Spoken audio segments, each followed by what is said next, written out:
Well, I just wanted to give you guys a rundown of the Northern Canola Growers Association and some of the things that the association does for the canola industry. We've got a 13-member board of directors that guide the activities for the Northern Canola Growers Association. These members are from pretty much all areas of the state. We've got 8 grower members, 1 extension grower member, and 3 folks from industry. And so some of the the mission statement for the Northern Canola Growers that we want to promote conditions favorable to the production, marketing, processing, and use of canola. We want to promote efficient production through education, both public and private research. And we also want to make sure that we develop and implement ag policies that will enhance development of the canola industry. Now in 2021, we had record acres of canola, 1.72 million acres, which is up 16% from the prior year. Of course, our yields were down significantly due to the drought. We're at 2.3 billion pounds of production for an average of 1,340 pounds, which is down 27%. The USDA said in October the average would be 1,100 pounds. We expected them to raise that, which they did by the January report that came out. So they bumped it up to 1,340 pounds.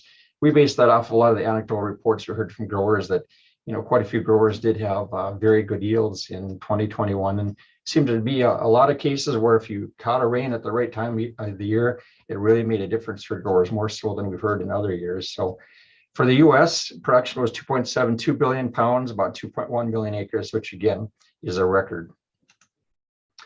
So if we look back 25 years ago, a couple decades, we had a couple 100,000 acres of canola in the state. And it's primarily up in the northeast part of the state. Cavalier County had about 100,000 acres of canola. And we fast forward to today, and we've got over 1.7 million acres, which is an increase of over 700%.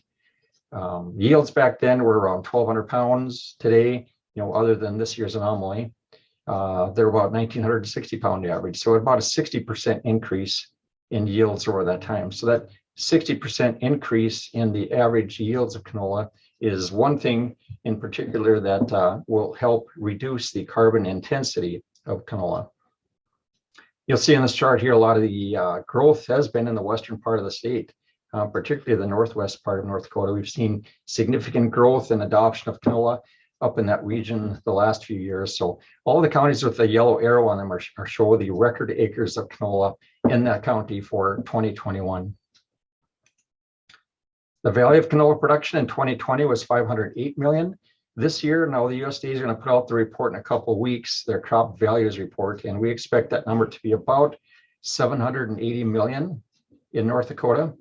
And going into this next year, 2022, with the increased acres that everybody is saying we're going to have, the projection is that the canola crop will hit $1 billion this year with the current prices and if we get back to normal production. So will be the first time ever that our canola crop will hit $1 billion, which would certainly be significant.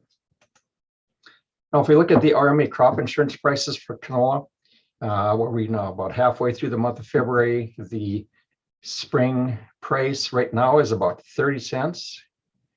Last spring, it was 20 cents. So it's quite an increase from last spring at this time.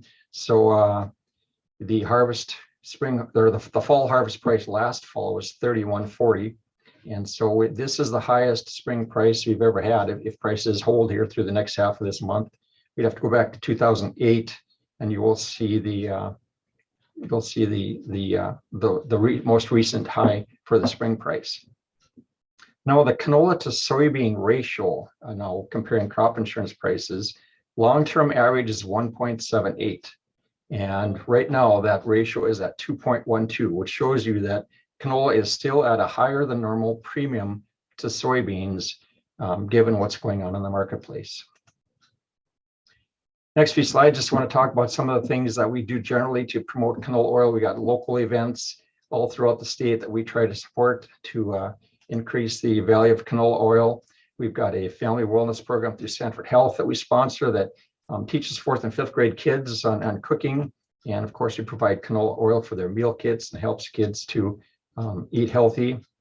We've got the Culinary Institute in California that we participate in. There was an event last year where we had over 900 attendees that they targeted lead nutrition scientists, corporate chefs, and executive food service folks. We reached all the top chain restaurants, hotels, supermarkets, and the volume food service agencies across the country. So we had many opportunities to discuss and showcase canola oil. And the goal here is to maintain the positive reputation of canola oil and influence the influencers who will take that health messages to their consumers. As part of the Culinary Institute, they also have the Healthy Kids Collaborative, which is a program designed to kind of shape the school lunch menus across the country. And here you'll see Chef My Fam is here with her team. She had prepared some dishes made with canola oil and be able to engage with some of the best chefs in America through this program. We also developed a kids video that shows the life cycle of canola, basically from farm to fork. It's a 2-minute video geared to kids grades K through 6. And we provided that to all of the classrooms in North Dakota and through the Living Aid classroom. We also have our field tours with NDSU each year and our one golf outing in Langdon. And I certainly thank all of the industry folks who make that golf tournament possible. We had our 15th annual Canola Research Conference this fall in Fargo. It was our first hybrid conference ever. We had about 20 people on site and over 30 people attending virtually for that meeting. We had county reps. Most of the counties in North Dakota have a canola rep assigned to them. So we invited them, the industry folks and the board members. And if anybody wants to see the presentations that were given at this conference, they can certainly go to our website and see each of those videos. We also had our Canola Expo in December that Ron had talked about, our 24th annual. Now, in the next few slides, I want to update everyone on the important things that the Northern Canola Growers does in collaboration with the U.S. Canola Association and other canola growing regions across the U.S. We've got the Pacific Northwest Canola Growers, Montana, Idaho, Washington, Oregon. We've got the Minnesota Canola Council. We've got the Great Plains Growers down by Oklahoma and Kansas. And we've got the Southeast Canola Growers. So we've got canola growers all over the country that we work closely with through the U.S. Canola Association. And one of these important things that you're probably all very aware of is the PLC program. If we go back to the years 16, 17, 18, 19, we all know that those years were not particularly rosy years for commodity prices. So the PLC payments for canola over that time period certainly helped growers. We have 1.25 million base acres in the state that PLC is paid off of. So over the lifespan, it's been over $400 million in support that has gone to canola growers, which I think is very important. Another thing that we're pretty excited about is renewable diesel. As I mentioned last year in this program, with the USDA petition to the EPA for canola oil to be eligible for RIN credits in producing renewable diesel. Now, as a couple of years ago, that petition was put in. And we pointed out 5 critical things to the EPA in their model. We talked about they used a wrong version, they had overestimations, they had underestimations, they made incorrect assumptions, all these things that we felt they needed to correct in the model. And basically, the EPA has agreed with us, and they will be issuing a proposed rule, and we expect the final rule to be out by midsummer, sometime in July. And this is a great win for the canola industry. So it will basically mean that canola oil will be eligible for RIN credits for those companies that want to produce renewable diesel. So we appreciate all the support we received from many farm state senators, the National Farmers Union, many other folks who made this happen. And this is why we're so excited about it. You see the renewable diesel capacity that's expected to quadruple by 2024 here in this chart. And you'll see there's a plant, Diamond Green Diesel, down in Louisiana that represents a lot of the RD production right now. And this announced expansion in RD capacity is going to be moving west in the US. So basically from Louisiana west, basically feeding the markets in the West Coast for their low carbon fuel standard. And the announced requirement of the veg oil industry is 40 billion pounds. And we don't have 40 billion pounds of soy oil, canola oil, all these other oils we're going to need. So that's why this is just a huge market. I mean, we've seen a lot of quotes recently talking about the renewable fuel revolution, the domestication of oilseed markets. Farmers won't have to worry about China anymore. It isn't like ethanol. We actually have big oil asking for it. So, it's going to be huge for all of these oils you see on this chart here. 1.25 billion pounds of canola is used for biodiesel.